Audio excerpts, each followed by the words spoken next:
So we're gonna find out if the light really turns off when you close the refrigerator. So I won't necessarily look back. So only you guys will actually know. Okay. Going in the fridge.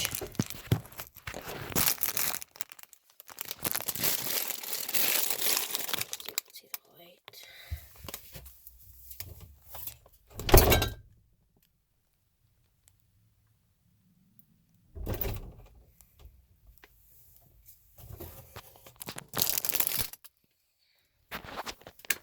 Okay, guys, you guys could be when the first one seeing if this really works. I just wanted to do this because I've always wondered if it's actually true, and I hope it is. Because if it isn't, I'm gonna be really sad and I'm gonna be really mad.